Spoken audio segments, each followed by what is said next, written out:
नमस्कार। मैं हूं सुनील और आप इस समय देखना शुरू कर चुके हैं अपना खास कार्यक्रम एजुकेशन एंड जॉब बुलेटिन यानी बिहार शिक्षा समाचार। आज है 13 दिसंबर 2024, दिन शुक्रवार। तो आइए जानते हैं आज की शिक्षा जगत की प्रमुख बड़ी खबरों को। अगर बिहार के शिक्षा विभाग की अगर बात करें तो शिक्षा विभाग इन दिनों शोध का साधन बन गया है। प्रतिदिन दिन प्रतिदिन लगातार कुछ न कुछ शोध हो रहे हैं और शोध का नतीजा क्या कुछ निकल कर आ रहा है यह किसी के छुपा नहीं है, किसी शिक्षकों से छुपा हुआ नहीं है, विद्यार्थियों से छुपा हुआ नहीं है, अभिभावकों से छुपा हुआ नहीं है। एक और चीजें बीते गुरुवार से शुरू किया गया है शिक्षा विभाग के द्वारा, जहां स्कूलों के जांच के लिए कई निगरानी टीम बनाए गए हैं और जांच करवाए जा रहे हैं। यहां तक कि ग्रामीणों से भी जांच करवाए जा रहे हैं। साहब, आपने चपरासी तक से जांच करवाया है।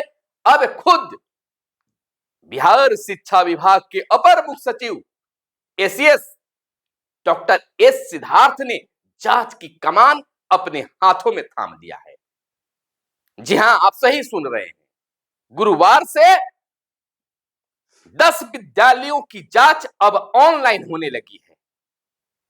यह मोबाइल, शिक्षक समझ रहे हैं कि यह मोबाइल हमारे लिए जटिल बनता जा रहा है, जी का जंजाल बनता जा रहा है। जहां इस मोबाइल से ऑनलाइन उपस्थिति बनाने की हमें जहमत दी गई, वहीं अब इसी मोबाइल को कहा जा रहा है कि मोबाइल का डाटा ऑन रखे और कब मुख्यालय में बैठे एसीएस महोदय आप पर वीडियो कॉल करेंगे।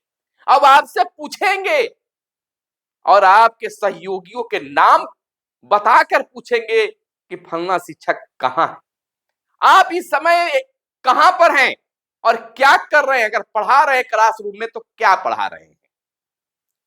आप वीडियो अब तक आपने देख लिया होगा।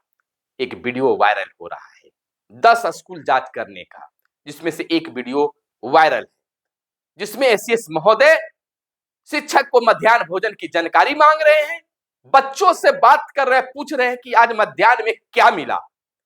बच्चे हेडमास्टर साहब का मुंह देखने लगता है, जिस पर हेडमास्टर साहब कुछ बोलते हैं, जिस पर एसीएस की फटकार लगती है और कहा जाता है कि आपसे नहीं बच्चों से पूछा गया है, आप नहीं बताएं, जो सत्यता है बच्चे को बताने दीजिए। अब तो यह भी चर्चा हो गया कि सड़ मुड़ाते ओले पड़े। हेडमास्टर अभी बने नहीं है कि उससे पहले एक और जहमत सामने आ गई है। फिलहाल घबराने की जरूरत नहीं है। यह अच्छी बात है कि जो कहा जाता ऐसे नहीं वैसे नहीं है, तो आप तमाम चीजों को व्यवस्थित रखें। तमाम शिक्षक, जैसे बैठ के खिलाने के लिए दरी दिया गया है, उस पर भी जोर एसीएस महोदय पर उनको दिया गया कि दरी मिलता है बैठने के लिए, नहीं दरी पर बैठकर खाते हो कि नहीं खाते हो। तमाम चीजों के बारे में साफ सफाई पर ध्यान दिया गया, टेबल कुर्सी पर ध्यान दिया गया। तमाम चीजों को व्यवस्थित रखने की जरूरत है। तो एसीएस महोदय का वीडियो कॉन्फ्रेंसिंग प्रत्येक दिन किसी भी 10 विद्यालय के प्रधानाध्यापकों को जाएगा, जिसका नंबर भी बता दिया गया है 9153468895। इसकी शुरुआत हो चुकी है, जिसमें विद्यालय शिक्षक उपस्थित है कि नहीं, छात्र उपस्थिति से होगी, संबंधित कई प्रश्न पूछे जाएंगे। प्रधानाध्यापक भी अपने विद्यालय के समस्याओं के बारे में भी बात कर सकते हैं कि क्या यहाँ पर सुविधा है और क्या असुविधा है। तो इसके लिए एक बहुत अच्छी बात भी है। बहुत सारे शिक्षक शोषण का भी शिकार हो रहे हैं, तो अब डायरेक्ट जब बातें होंगी तो उनकी ही बातें आप नहीं रखें, अपनी भी बातें रखें कि आपका काम कहाँ रुका हुआ है और क्या मांगा जा रहा है वहां। आप दे नहीं रहे हैं, कितना काट हो रहा है। आप इन तमाम चीजों को बेधड़क रूप से रखिए, क्योंकि आप अपनी बात को नहीं रखते हैं, अगला जो है, जो आपको शोषण कर रहे हैं, वो अपनी बात रखते हैं और आप अपनी बात नहीं रखते, इसलिए कार्रवाई उल्टी शिक्षक पर हो जाता है। तो अब यह एक नई चलन की शुरुआत हो गई है। इस शोध में क्या कुछ निकल कर सामने आता है, यह तो देखने वाली बात होगी, लेकिन यह जरूर है कि इसमें कई शिक्षक नपेंगे।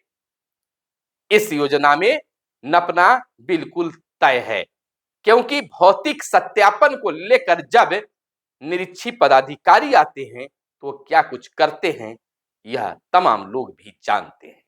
फिलहाल अगली खबर की ओर अगर हम चलते हैं, तो कहा जा रहा है कि बिहार में सबसे भ्रष्टाचार का अगर कोई केंद्र है तो वह है शिक्षा विभाग, जहां मनमर्जी चलती है और नीचे से लेकर ऊपर तक जिनको जो आता है ऐसे करते हैं। जी हां, आपको बता दें कि जहां शिक्षकों के काउंसलिंग में परेशान किया जा रहा है, बेमतलब से उन्हें डाउटफुल किया जा रहा है, इसका भी भंडाफोड़ हो गया है। वहीं समस्तीपुर के जो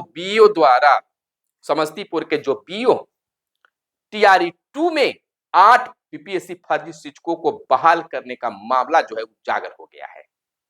उन पर बड़ी कार्रवाई हुई है। देखिए, फर्जी शिक्षक को एक बीओ बहाल कर दिए, लेकिन बिहार शिक्षा विभाग इसमें सख्ती दिखाई और कार्रवाई कर बैठी।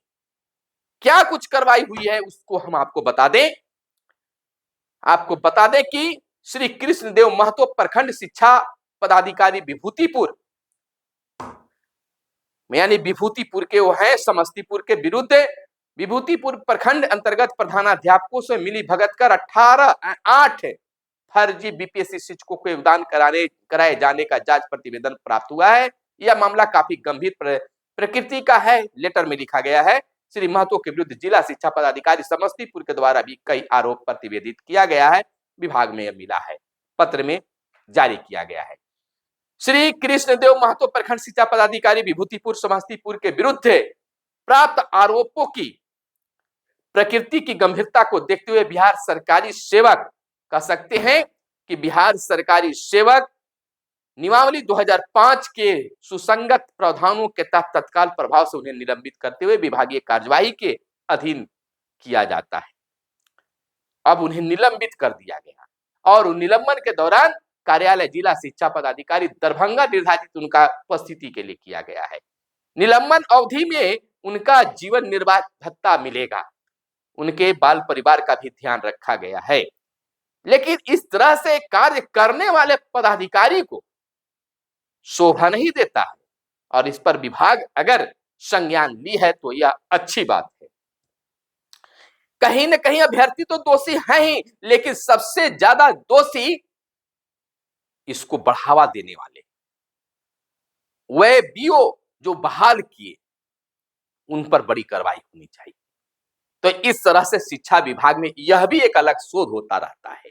अगली खबर की ओर हम चलते हैं और आपको बताते हैं कि पैसा नहीं देने पर प्रमाण पत्र को डाउटफुल बताया। शिक्षकों के प्रमाण पत्रों को वेरिफिकेशन में 4 बीपीएम व एक डाटा ऑपरेटर पर अवैध वसूली का आरोप लगा है। शिकायत करने पर एमडीएम के डीपीएम के साथ प्रखंड परियोजना प्रबंधक ने किया अभद्र व्यवहार। एक अभ्यर्थी से पैसे की मांग करते हुए वीडियो वायरल, जांच की जा रही है। तो इस तरह से मधुबनी में यह बात निकल कर आई है, लेकिन मधुबनी जिले के साथ साथ कई जिलों पर भी अब उंगलियां उठने लगी है और अब स्पष्टीकरण भी मांगा जा रहा है कि डाउटफुल में क्या है और क्या नहीं है।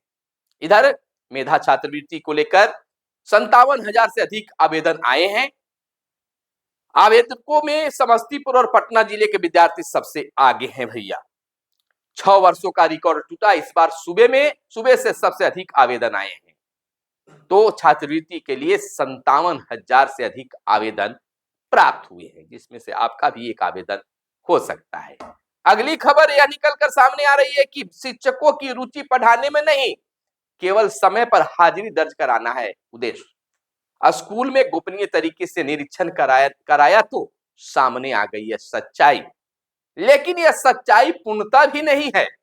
अपनी ओर से मैं कह रहा हूं, क्योंकि हर स्कूल की यह पृष्ठभूमि शायद नहीं है, लेकिन यह बात सामने आई है निरीक्षण के दौरान गोपनीय ढंग से जो कराया गया और कई जगहों से यह बातें गोपनीयता की आई है। वहीं अगली खबर हमें आपको बता दें कि स्कूलों में बोरिंग कराने में लापरवाही पर 11 डीओ को शो कॉज किया गया है। जो विद्यालय में बोरिंग कराने का बात आया था के पाठक के समय, उनमें कई जिले नपेंगे शो कॉज हुआ है, जिसमें पूर्वी चंपारण, जहानाबाद, भोजपुर, लखीसराय, भागलपुर, जमुई, वैशाली, दरभंगा, गया, खगड़िया और शेखपुरा के डीओ को शो कॉज किया गया है। तो इस तरह की लापरवाही बरतने वाले अब पदाधिकारी भी नप रहे हैं। इधर जिलों से मातृत्व अवकाश से जुड़े लंबित आवेदनों की सूची तलब शिक्षा विभाग के द्वारा किया गया है कि कितने इसके लिए आवेदन आए हैं। अगली खबर यह निकलकर सामने आ रही है कि सक्षमता परीक्षा बाद समान शिक्षकों की आएगी पोस्टिंग नीति। यह शिक्षा मंत्री ने एक प्रेस कॉन्फ्रेंस के माध्यम से कहा। उन्होंने कहा कि सक्षमता परीक्षा जब हो जाएगी सभी, तब सामान्य शिक्षकों के लिए ट्रांसफर पोस्टिंग की नीति आएगी। देखिए यहां पर विविधता पैदा हो रहा है। शिक्षा मंत्री कुछ कहते हैं और एसीएस कुछ कहते हैं, यानी कि बिल्कुल शिक्षा मंत्री और एसीएस आमने सामने हैं। अब तो लगता है कि इस बार का भी तबादला लटक ही जाएगा, होगा ही नहीं, क्योंकि अब लगता है कि अब तबादला का जो गेंद है वह मुख्यमंत्री के पाले में जाएगा, जहां से वह कुछ भी आदेश दे सकते हैं। यह तबादला हो जाएगा तब शिक्षक माने कि तबादला हुआ है, क्योंकि 20 वर्षों से शिक्षक केवल तबादला नाम सुन रहे हैं, ट्रांसफर नाम सुन रहे हैं, लेकिन यह इसकी स्वाद कैसी होती है यह शिक्षक अब तक नहीं जान पाए हैं। वहीं आगे की खबर यह निकल कर आ रही है कि प्रशिक्षण से एक दिन की मिलेगी अब छुट्टी। बिहार के सभी सरकारी विद्यालय में कार्यरत शिक्षकों का आवासीय प्रशिक्षण 9 से 14 दिसंबर तक क्रमवार संचालित है। इसी बीच 13 दिसंबर बीपीएससी पीटी है। जिन शिक्षकों को प्रशिक्षण में सम्मिलित होना है उन्हें आवासीय प्रशिक्षण से एक दिन की छुट्टी मिलेगी, यह तय मानी जा रही है। वहीं मैट्रिक इंटर परीक्षा फॉर्म भरने का आज तक है मौका। अगर नहीं भरे हैं तो आज जाकर आप परीक्षा का फॉर्म जरूर भर दें। वहीं आपको बता दें कि सक्षमता परीक्षा पास 8000 शिक्षकों को अभी राज्यकर्मी का दर्जा नहीं मिला है। 4000 आवेदन डीपीओ, 2000 डीओ के पास अटके हैं। जिला स्तर पर विभागीय लापरवाही से नाम, जन्म तिथि, आधार कार्ड अपडेट नहीं हुए हैं। तो इस तरह के मामले अटकाए जा रहे हैं। अभी अटकी हुई है 73,000 शिक्षकों की काउंसलिंग। तो यह भी एक बड़ी बात है, इसमें भी विभाग को संज्ञान लेने की जरूरत है। तो प्रशिक्षण में अनुपस्थित शिक्षकों की भी सूची की तलब की गई है कि कितने शिक्षक प्रशिक्षण में भाग नहीं लिए। वहीं राष्ट्रीय जनता दल के चितरंजन गगन ने एक बड़ा आरोप लगाया है सरकार पर। कहा है कि शिक्षकों को प्रताड़ित किया जा रहा है। प्रदेश राजद प्रवक्ता चितरंजन गगन ने राज्य सरकार पर शिक्षकों को प्रताड़ित करने का आरोप लगाया है। उन्होंने एक बयान जारी कर कहा है कि सरकार को बच्चों को गुणवत्तापूर्ण शिक्षा कैसे मिले इसकी चिंता नहीं है, वह केवल शिक्षकों को मानसिक और शारीरिक रूप से परेशान करने में लगी है। यह तो विपक्ष की आरोप है। बिल्कुल, उन्होंने कहा है कि 10 दिसंबर को शिक्षा विभाग के अपर मुख्य सचिव द्वारा जिला शिक्षा पदाधिकारी को जारी पत्र को आपत्तिजनक भी बताया है। वहीं आगे की खबर यह निकलकर सामने आई है कि शिक्षकों के ट्रांसफर पोस्टिंग पर अब उठने लगी है सवाल। बनाई जा रही है पॉलिसी, तेजस्वी करने वाले हैं एक बड़ा खेल, यानी कि शिक्षकों के लिए बड़ी मांग कर सकते हैं। बड़ी आरोप है राजद के द्वारा भी कि शिक्षकों को प्रताड़ित किया जा रहा है। सबसे बड़ी बात यह है कि अब शिक्षक नेता रहे बंशीधर ब्रजवासी एमएलसी बन गए हैं और शपथ ग्रहण के बाद बड़ी आंदोलन करने के फिराक में भी हैं। बातें निकलकर सामने आ रही है। तो देखना यह होता है कि ब्रजवासी क्या रंग लाते हैं। मिलते हैं अगले वीडियो में, तब तक के लिए चैनल पर पहली बार आए हैं तो चैनल को सब्सक्राइब कर दीजिएगा, या अब तक चैनल को सब्सक्राइब नहीं किए तो दोस्तों सब्सक्राइब कर दीजिएगा और वीडियो को लाइक कीजिएगा। मिलते हैं अगले वीडियो में, तब तक के लिए दीजिए इजाजत। जय हिंद, जय भारत, वंदे मातरम।